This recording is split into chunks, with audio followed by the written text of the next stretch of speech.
Good morning. കർത്താവിൻ്റെ നാമം വാഴ്ത്തപ്പെടട്ടെ. നമ്മുടെ ഇപ്പോഴത്തെ ഈ കാലഘട്ടത്തിൽ അല്ലെങ്കിൽ as A Christian the most sought after thing should be to be filled with the Holy Spirit. As a Christian, ഒരു ക്രിസ്ത്യാനി എന്ന നിലയിൽ, ഒരു ദൈവത്തിലുള്ള നിലയിൽ ഏറ്റവും അധികം ആഗ്രഹിക്കുകയും അന്വേഷിക്കുകയും പ്രാർത്ഥിക്കുകയും ചെയ്യേണ്ടത് പരിശുദ്ധാത്മാവിൻ്റെ അഭിഷേകത്തിൻ്റെ നിറവിന് വേണ്ടിയിട്ടാണ്. അതാ യോഹന്നാൻ പറഞ്ഞു, സ്നാപയോഹന്നാൻ പറഞ്ഞു, ഞാൻ നിങ്ങളെ ജലത്താൽ സ്നാനപ്പെടുത്തും, എന്നാൽ എൻ്റെ പിന്നാലെ വരുന്നവൻ യേശുക്രിസ്തു നിങ്ങളെ പരിശുദ്ധാത്മാവിനാലും അഗ്നിയാലും സ്നാനപ്പെടുത്തും. പരിശുദ്ധാത്മാവിൽ മാത്രമല്ല, അഗ്നിയാൽ എന്ന് പറഞ്ഞാൽ പവർ. യേശുക്രിസ്തുവിനെ കുറിച്ച് പറഞ്ഞ പിതാവായ ദൈവം യേശുവിനെ പരിശുദ്ധാത്മാവിനാലും ശക്തിയാലും അഭിഷേകം ചെയ്തു.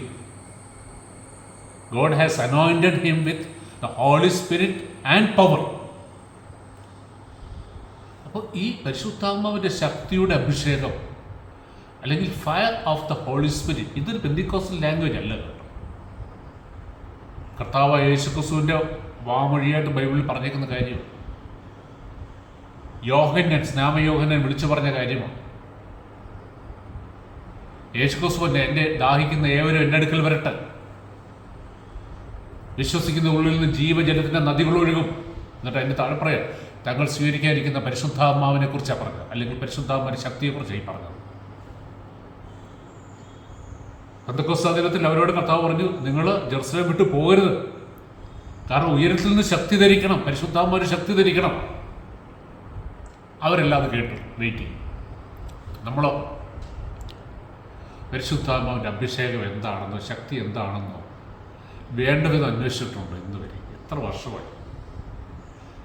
പേര് ക്രിസ്ത്യനാണ്, ഇനീഷ്യലി ക്രിസ്ത്യൻ ആണെന്ന് സൂചിപ്പിക്കുന്നതാണ്. വീട്ടുപേരോ ഗ്രേസ് വില്ല, ഞാൻ ആരും പ്രത്യേകിച്ച് എടുത്തു പറയുന്നുണ്ടോ, പീസ് വില്ല, മേഴ്സി വില്ല എന്ന് പറഞ്ഞാൽ പേരിലും നടപ്പിലും നോട്ടത്തിലും ഒക്കെ ഉണ്ട്. പക്ഷെ അകത്തോ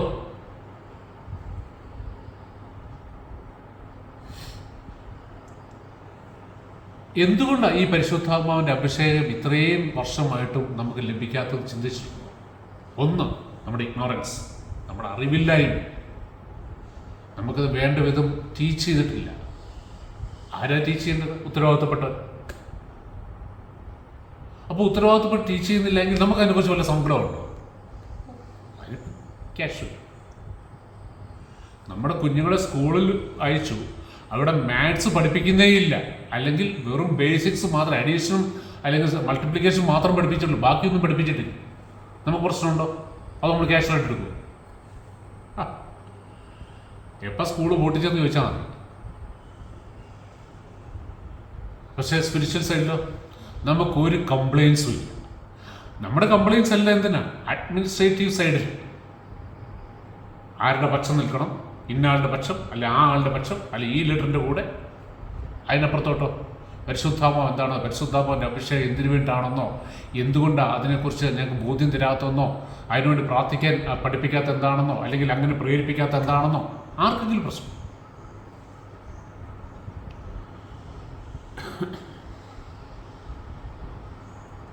അപ്പോൾ പരിശുദ്ധാത്മാവിൻ്റെ അഭിഷേകം എന്തുകൊണ്ടാണ് ലഭിക്കാത്തതെന്ന് ചോദിച്ചു കഴിഞ്ഞാൽ, നമ്മൾ ഒരു തീഷ്ണതയോടെ അതിനു വേണ്ടിയിട്ട് അന്വേഷിച്ചിട്ടില്ല. കർത്താവിന് ദാഹിക്കുന്നവർ എൻ്റെ മക്കൾ വരട്ടെ എന്ന് പറയാൻ ഇന്ന് വരെ പരിശുദ്ധാത്മാവിൻ്റെ അഭിഷേകത്തിന് വേണ്ടിയിട്ട് ഒരു ദാഹം ഉണ്ടായിട്ടില്ല. എന്നാന്ന് ചോദിച്ചു കഴിഞ്ഞാൽ അതിൻ്റെ ആവശ്യകത എന്താണെന്ന് പിടികിട്ടിട്ടില്ല, ആരും പറഞ്ഞു തന്നിട്ടില്ല, തന്നോട് മനസ്സിലാക്കാൻ ശ്രമിച്ചിട്ടുമില്ല. ഇനി അഥവാ മനസ്സിലായിട്ടുണ്ടെങ്കിൽ തന്നെ അത് കേൾക്കുന്ന സമയത്തേക്ക് മാത്രം. അത് കഴിയുമ്പോഴോ ബാക്ക് ടു നോർമൽ. വളരെ സീരിയസ് ആയിട്ടുള്ള ഒരു കാര്യം ഞാൻ പറഞ്ഞുകൊണ്ടിരിക്കുന്നത്. നമ്മൾ ആത്മീയരും, കർത്താവ് പറഞ്ഞ് എന്നെ കൂടാതെ നിങ്ങൾക്ക് ഒന്നും ചെയ്യാൻ പറ്റത്തില്ല.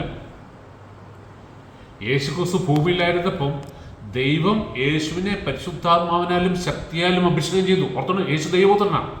പക്ഷെ യേശുവിന് ഭൂമിയിൽ ജീവിക്കണമെങ്കിൽ ദൈവഹിതപ്രകാരം, ദൈവത്തിൻ്റെ ആഗ്രഹപ്രകാരം, ദൈവത്തിൻ്റെ സ്റ്റാൻഡേർഡ് പ്രകാരം ദൈവം അയച്ച പദ്ധതി പൂർത്തീകരിക്കണമെങ്കിൽ പരിശുദ്ധാത്മാവും വേണം, പരിശുദ്ധാത്മാവിൻ്റെ ശക്തിയും വേണം. അതുകൊണ്ടാണ് പിതാവ് യേശുവിനെ പരിശുദ്ധാത്മാവിനാലും ശക്തിയാലും അഭിഷേകം ചെയ്തെന്ന് വചനം വ്യക്തമായിട്ട് പറയുന്നു.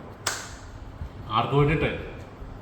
അവിടെ അവിടെ അവിടെ കർത്താവ് നമ്മളോട് കമ്മ്യൂണിക്കേറ്റ് ചെയ്യാൻ ആഗ്രഹിക്കുന്ന ഒരു കാര്യമുണ്ട്, ഒരു മെസ്സേജുണ്ട്. എടാ, എൻ്റെ പുത്രനും ദൈവമായ യേശുവിന് ഭൂമിയിൽ ജീവിക്കാൻ പരിശുദ്ധാത്മാവും പരിശുദ്ധാത്മാവിൻ്റെ ശക്തിയും ആവശ്യമായിരുന്നെങ്കിൽ ആദാമിൻ്റെ വംശത്തിൽ പിറന്ന നിനക്ക് എത്രയധികം ആവശ്യം നമുക്കിന്നുവരെ തോന്നിയിട്ടുണ്ട്.